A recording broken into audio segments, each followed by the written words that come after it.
नमस्कार दोस्तों, स्वागत है आपका SSC learning point by Singh sir. आज हम करेंगे 1 दिसंबर की शिफ्ट 4 का पेपर। ठीक है, ये पेपर नंबर 4 है हमारा। चलिए फिर आज 1 तारीख के सभी पेपर समाप्त हो जाएंगे। आप लोग कमेंट करके जरूर बताइए आपको लेक्चर देखकर कैसा लगा। चलिए फिर स्टार्ट करते हैं बिना देरी किए हुए।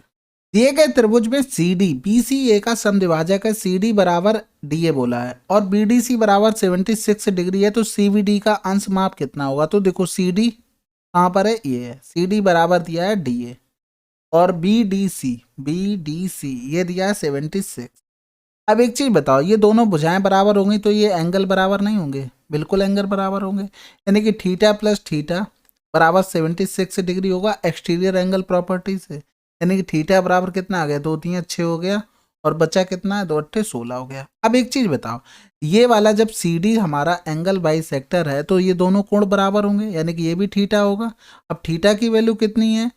तो थीटा तो आपको पता लग गया, यानी कि 38 आ गया। यानी कि यहाँ से लिख सकते हैं जो भी हमें निकालना है, अल्फा निकालना है, तो अल्फा प्लस का 38 प्लस का 76 बराबर कितना हो गया, 180 हो गया। यानी कि 8 6 14 हो गया, 8 6 14 की 4 हो गया, हासिल लगा 1 हो गया, 4 7 4 11 हो गया। माइनस कर देंगे, 180 से 110 घटाएंगे तो कितना बचेगा, 70 बचेगा। 70 से 4 और घटा देंगे तो आंसर क्या आ जाएगा, 66। अगला सवाल करते हैं। बी द्वारा बेची गई साइकिलों की संख्या डी द्वारा बेची गई साइकिलों की संख्या से क्या अनुपात होगा? देखो बी और डी यानी कि 90 और 165। यानी कि यहाँ से करेंगे तो 5 एकम 5 हो गया, या तो कर लो 15 से कटेगा, बिल्कुल 15 छक्का 90, 15 एकम 15, 15 एकम 15। अगला सवाल, कॉस ए बराबर इतना दिया था, कॉट ए की वैल्यू निकालनी थी। तो सिंपल सी बात थी, ऑप्शन का सहारा लिया करो। देखो अगर जैसे तुम नहीं भी निकाल पा रहे हो कि पाइथागोरस से कितना हो जाएगा, तो फिर क्या किया करो, यहाँ पर देखो सभी में 40 40 लिखा है, यानी कि जो भी भुजा बची होगी ना वो 40 ही होगी। समझ लिया करो सिंपल से, यानी कि इसका मतलब हो गया 9 41 हो गया, तो ये वाली भुजा कितनी हो जाएगी, 40 हो जाएगी। तो ये थोड़ा होता है यहाँ से, ए एंगल ए हो गया, यानी कॉट ए निकालना था। कॉट ए क्या हो जाएगा, आधार बटे लंब, यानी कि 9 बटे 40। अगला सवाल, 750 पी क्यू एक ऐसी 5 अंकीय संख्या है जो 3 7 11 से विभाज्य है, तो p प्लस 2q का मान ज्ञात कीजिए। तो देखो नंबर था तुम्हारे पास 750 p और q था। अब यहाँ से देखो, अगर मान लो ये यहाँ से जोड़ते 11 की डिविजिबिलिटी के लिए, तो 7 प्लस का 0 प्लस का q हो जाता। यहाँ से जोड़ते तो 5 प्लस q p हो जाता। अब इन दोनों को बराबर करने के लिए अगर यहाँ पर 5 रख दें, यहाँ पर 7 रख दें, तो ये दोनों 11 से कट जाएंगे ना पूरे पूरे, यानी कि ये नंबर 11 से कट जाएगा, बिल्कुल कट जाएगा। लेकिन यहाँ से हमें 3 का भी देखना था, तो 7 5 12, 7 5 12 ये भी कट जाएगा, बिल्कुल कट जाएगा। यानी कि हमारे पास नंबर बन गया 750 और 5 हो गया, और p की जगह 7 था ना, 7 और 5 हो गया। समझ में आ गई? यानी कि यहाँ से हम क्या करते हैं, गुणा भाग करके देख लेते हैं। तो 7 एकम 7 किया, 7 7 49, एक बचाना, 7 दूनी 14, 7 पंजे 35, 7 से भी कट गया, यानी कि हमारा काम हो चुका है। तो p की जगह क्या रखेंगे, 7, q की जगह 5 दूनी 10, यानी कि 17 आंसर। अगला सवाल, किसी निश्चित दूरी का 2/3 भाग 45 किलोमीटर प्रति घंटा की चाल से, 1/4 भाग 60 किलोमीटर प्रति घंटा की चाल से और शेष भाग 75 किलोमीटर प्रति घंटा की चाल से किया गया है। पूरी यात्रा के लिए औसत चाल प्रति घंटा क्या थी? यहाँ से देखो 2/3 बोल रहा, यहाँ से 1/4 बोल रहा, यानी कि डिस्टेंस जो भी नीचे नंबर लिखे ना, इनका एलसीएम लेकर मान लेते हैं। यानी कि हमने डिस्टेंस टोटल मान ली 12 थी।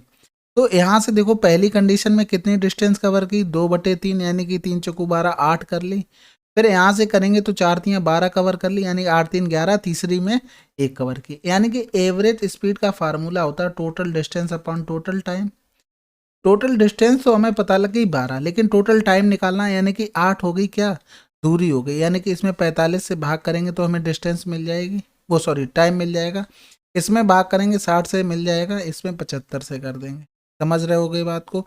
तो यहाँ से इनका अगर एलसीएम लेते हैं तो यहाँ से देखो ये टाइम आ गया। अब टाइम को जोड़ते हैं भाई, जोड़ना पड़ेगा क्योंकि हमें टोटल टाइम चाहिए। तो नीचे से एलसीएम लेंगे तो 15 लिखेंगे, तो 15 3 45 बचा, 15 चौको 60, 15 पना 75 बचा है। यानी कि यहाँ से आप सिंपल सा काटेंगे तो कुछ तो कटेगा नहीं, यानी कि 5 चौको 20 3 60, यानी कि यहाँ से आ जाएगा टोटल 900। ठीक है, 900 एलसीएम आ गया। 45 दूनी 90 होता नहीं, 20 हो गया, 8 दूनी 160 आ गया। यहाँ से करेंगे तो 15 छक्का 90 हो जाएगा, 15 3 45 हो गया, प्लस का 75 करेंगे, 15 पना 75, 15 छक्का 90 हो गया। फिर करेंगे 12 आ जाएगा, यानी कि प्लस का 12 आ गया, यानी कि टोटल टाइम पता लग गया। यानी कि इसमें पुट करेंगे तो 12, 900 ऊपर चला जाएगा। इनको सबको जोड़ते हैं, यानी कि 5 2 7 हो गया, और 6 4 10 है, 11 1 हो गया, हाथ से लगा 1 हो गया, यानी कि 2 हो गए, यानी कि 217 आ गया यहाँ से। तो 12 ने में 108 होता है, डबल जीरो हमें भाग करना था 217 से। समझ गए होगे बात को? सिंपल सा ऑप्शन का सहारा लेते हैं बस, इसके अलावा तो कोई काम करना नहीं हमें। यहाँ से देखो, अगर हम 51 से करने जाएंगे, यानी कि शुरू में 5 लिखा, 5 4 लिखा, 5 लिखा, 4 लिखा, अगर 5 का गुणा करते हैं, 5 सत्ते 35, यहाँ से लगा 3 हो गया, 5 एकम 5 3 8 हो गया, 5 दूनी 10 हो गया, 1085 ज्यादा हो जाएगा 5 वाला, तो 1080 लिखा है, यानी कि ये तो दो ऑप्शन चले गए। यानी कि 4 वाला आप देखते हैं, 4 का गुणा करते हैं, 4 सत्ते 28 हो गया, यहाँ से लगा 2 हो गया, 4 एकम 4 2 6 हो गया, 4 दूनी 8 हो गया, 10 से 8 गया 2 हो गया, बचा कितना है 7, 7 से 6 गया 1 हो गया, और 10 से 8 गया 2 हो गया। अब उतारा लिया जीरो का। अब यहाँ से देखो 9 बार जाएगा कि 5 बार जाएगा, 9 दूनी 18, 21 से कम हो रहा है, बस सिंपल सा यहीं से आंसर मिल गया, खत्म था भाई। अगला सवाल करते हैं। देखो सिंपल सा, नीचे कोई ट्रिग्नोमेट्री फंक्शन लिखा है? नहीं लिखा है, डायरेक्ट वैल्यू पुट कर दो। टेन थीटा बराबर थीटा बराबर 45 रख लो, यानी कि 1 बराबर 1 माइनस का ए स्क्वायर हो गया, यानी कि 1 से 1 कैंसिल हो गया, तो ए बराबर कितना आ जाएगा? 0 आ जाएगा। समझ गए बात को? तो यहाँ से वैल्यू पुट करते हैं, 45 रखेंगे तो कितना हो जाएगा? √2 हो जाएगा, प्लस का 1 हो जाएगा, और इंटू √2 हो जाएगा, यानी कि इनको जोड़ेंगे तो कितना आ जाएगा? 2√2 आ जाएगा। अब वैल्यू पुट करते हैं, इसमें कुछ नहीं मिलना, खत्म करो। इसमें रखेंगे 0, यानी कि 1 की पावर 3/2, कुछ नहीं मिलना, हटा दो। यहाँ रखेंगे 0, 0 की पावर 3/2 मिल गई, यानी कि यहाँ पर √2 की पावर 3 मिल गई। यहाँ से करेंगे तो 2 माइनस ए स्क्वायर हो रहा है, यानी कि एक की जगह हम 0 रखेंगे तो 2 की पावर 3/2 हो गई, यानी कि यहाँ पर भी √2 की पावर 3 मिल गई। समझ गए बात को? तो देखो ऑप्शन अगर मानते तो यही तो दिमाग में आता सबसे पहले, ठीक है। तो इस तरीके से ये चीजें हो जाती है आपकी गलत। अब यहाँ से देखो, अगर टेन स्क्वायर थीटा बराबर दिया है 1 माइनस का ए स्क्वायर, तो टेन थीटा बराबर क्या लिख सकते हैं? √1 माइनस ए स्क्वायर लिख सकते हैं। यानी कि यहाँ से अगर इस तरीके से इसको बनाएंगे तो ये क्या बन गया? √1 माइनस का ए स्क्वायर अपॉन का 1 हो गया, यानी कि ये वाली भुजा निकालेंगे, यानी कि इन दोनों को स्क्वायर करके 1 प्लस का 1 माइनस का ए स्क्वायर और रूट करना पड़ेगा, यानी कि ये कितना आ जाएगा? 2 माइनस का ए स्क्वायर आ गया। अब यहाँ से करते हैं वैल्यू पुटिंग करना स्टार्ट, यानी कि ये तो देखो यहाँ से हो गया थीटा, ठीक है। थोड़ा सा इरेज कर ले, नहीं करते, चलो छोड़ो, जगह इतनी है अपने पास पर्याप्त जिससे हम सॉल्व कर पाए। अब यहाँ से देखो, सेक थीटा क्या होता है? कॉस थीटा का अपोजिट होता है। कॉस थीटा क्या होता है? आधार बटे कर्ड होता है। अब ये हो जाएगा कर्ड बटे आधार, यानी कि 2 माइनस का ए स्क्वायर अपॉन में हो गया प्लस का ten cube theta. Tan theta की वैल्यू हमें पता है ना, तो बस 1 माइनस का ए स्क्वायर पावर में हो गया 3। हमें कोसेक थीटा साइन थीटा पता है क्या होता है? लंब बटे कर्ड होता है, अपोजिट हो जाएगा कर्ड बटे लंब हो जाएगा, गुणा कर देंगे तो 2 माइनस का ए स्क्वायर रूट में अपॉन हो जाएगा, यानी कि 1 माइनस का ए स्क्वायर, यानी कि ये इससे कटेगा तो स्क्वायर वाला बचेगा, ये इससे कटा तो स्क्वायर वाला बचा, यानी कि यहाँ से क्या आया?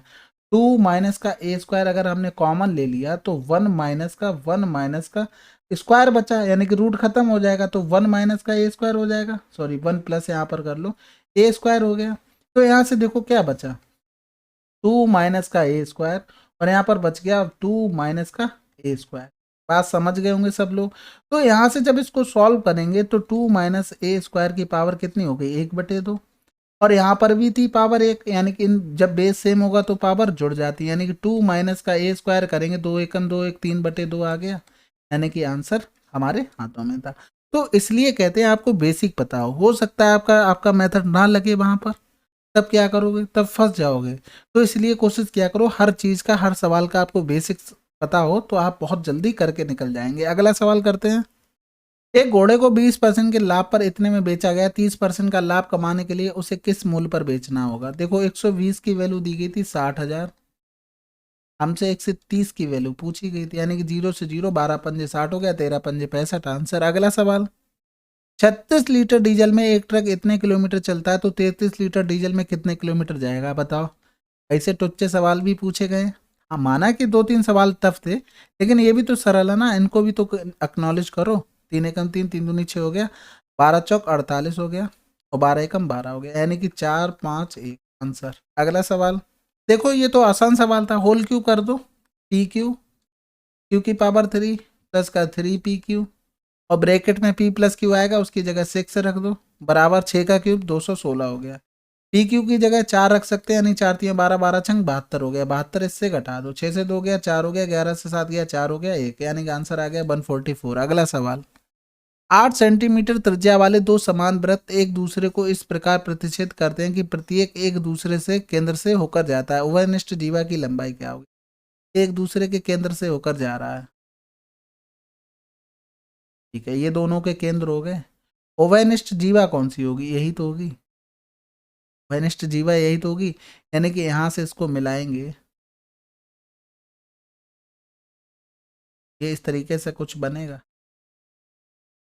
यानी कि इनकी रेडियस तो सबकी बराबर थी, ये 8 और 8 था, बात समझ रहे हो ना?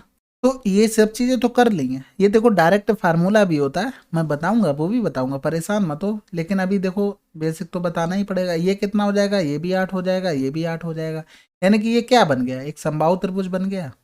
क्या बन गया? समबाहु त्रिभुज बन गया। समबाहु त्रिभुज की हाइट का फार्मूला क्या होती है? √3/2a होता है। ए की वैल्यू कितनी होगी? 8 हो गई, यानी कि 2 चौकू 8, 4 √3 हो गई। लेकिन ये कितना आया है? ये आधा पोर्शन आया, इसका 2 गुना कर देंगे तो 8√3। अब ये समझ लो डायरेक्ट फार्मूला, अगर ऐसी कंडीशन कभी हो, रेडियस बराबर हो, एक दूसरे के सेंटर से जा रहे हो, तो हमेशा जो कॉमन तुम्हारी व्यास होगा, सॉरी कॉमन तुम्हारी जीवा होगी, उसकी लंबाई होती √3। आर कितनी थी? 8 थी, 8√3। आंसर लगाते आगे। अगला सवाल करते हैं। 6 पुरुष और 8 महिलाएं एक काम को 10 दिनों में पूरा कर सकती है, जबकि 26 पुरुष 48 महिलाएं उसी काम को 2 दिनों में, उसी काम को करने के लिए 15 पुरुष और 20 महिलाओं को कितनी आवश्यकता होगी? तो देखो 6 पुरुष यानी कि 10 छक्का 60 प्लस का 80 महिलाएं, बराबर 26 दूनी 52 पुरुष हो गए, प्लस 48 दूनी 96 महिलाएं हो। ठीक है, अब यहाँ से देखो 60 और 52 का डिफरेंस कितना हो रहा है? 8 हो रहा है, और 80 और 96 का डिफरेंस 16 हो रहा है।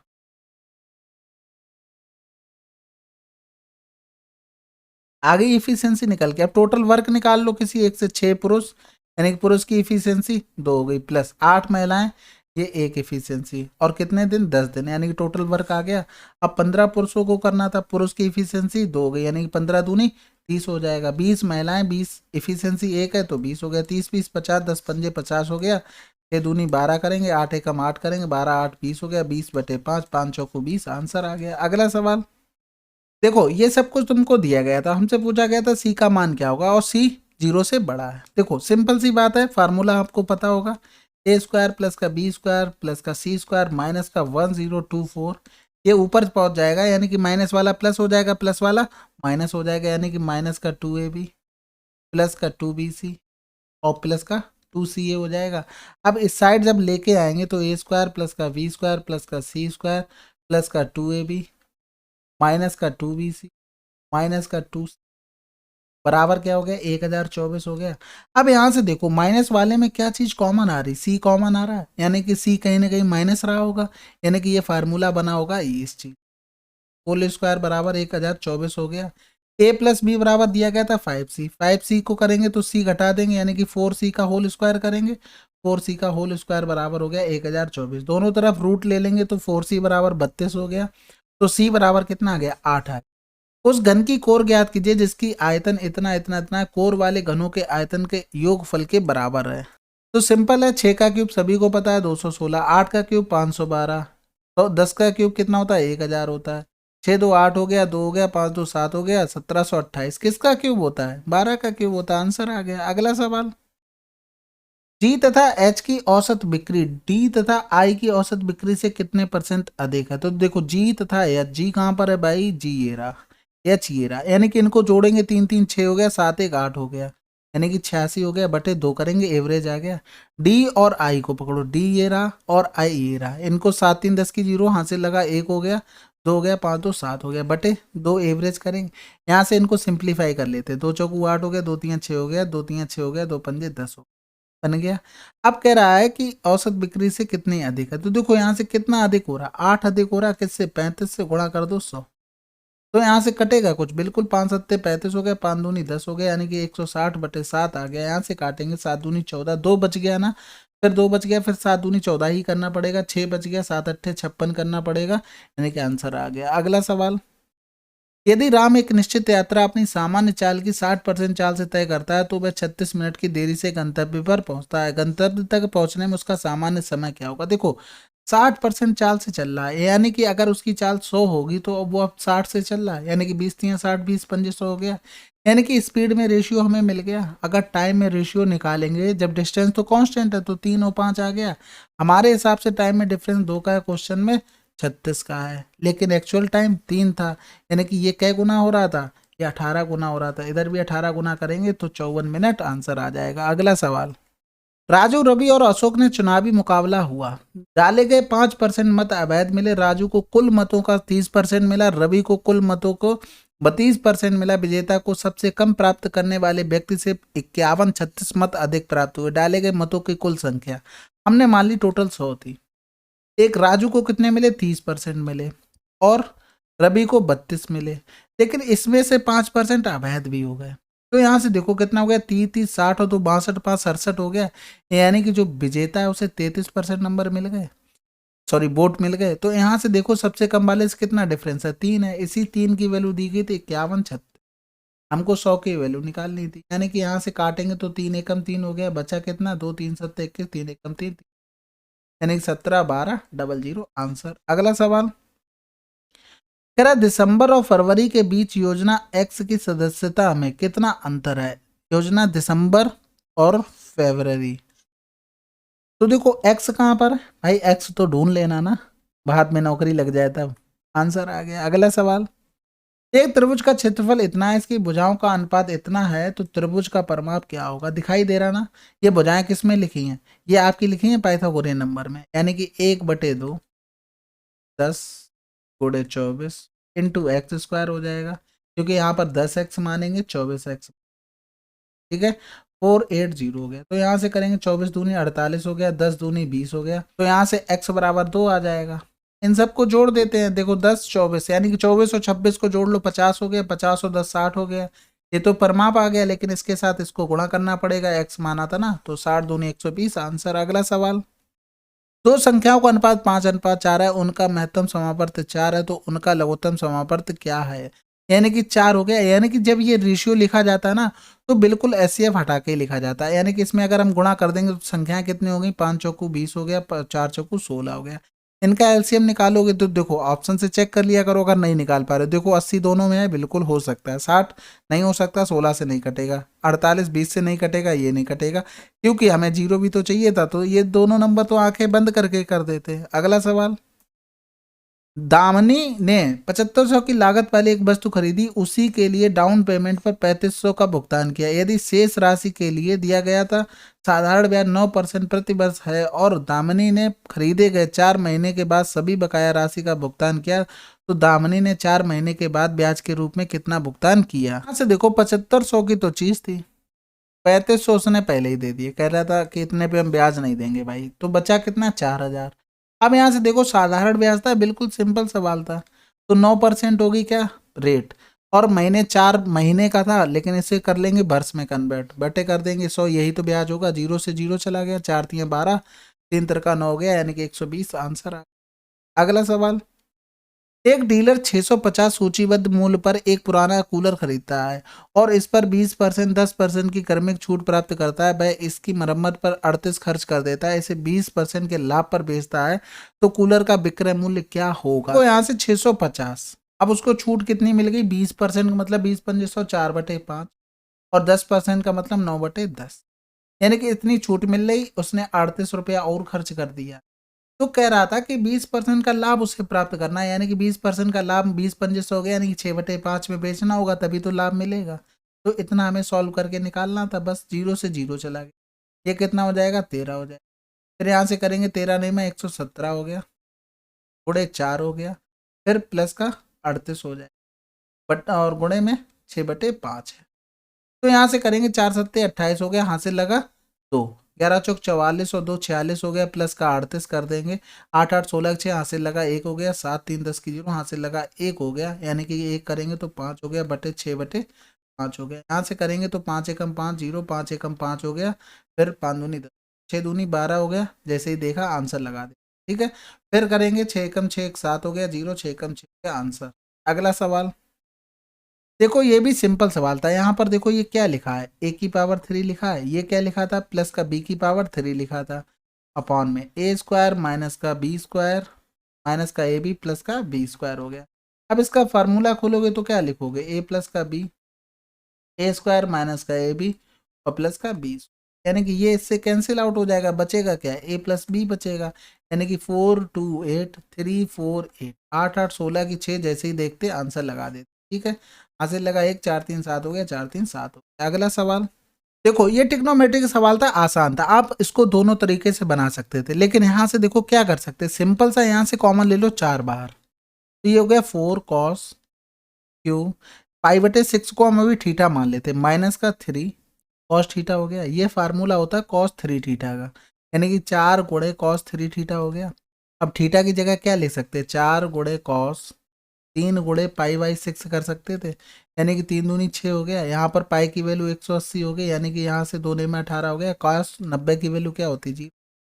अब यहाँ से डायरेक्ट कैसे कर सकते थे, जैसे क्या करते 16 कॉस क्यू थीटा, पाई को 180 बटे 6 कर सकते थे, यानी 6 3 18 हो गया, यानी कि यहाँ पर कर देते तो थीटा की जगह 30 डिग्री, माइनस का 12 सेम हो जाता है कॉस, तो यहाँ पर 16 गुणे कॉस 30 की वैल्यू कितनी होती है, √3/2 होती है, यानी कि पावर 3 हो जाएगी, यानी कि 3√3/4 हो जाता, तो सॉरी 2 दूनी 4 दूनी 8 हो जाता, माइनस का यहाँ पर भी कॉस 30 करते तो कितना हो जाता, √3/2 हो जाता।